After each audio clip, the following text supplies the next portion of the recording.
بسم الله الرحمن الرحيم والتين والزيتون وطور سينين وهذا البلد الأمين والتين والزيتون وطور سينين وهذا البلد الأمين لقد خلقنا الإنسان في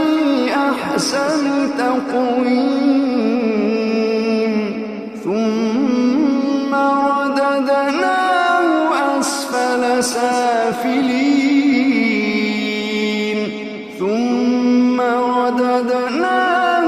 أسفل سافلين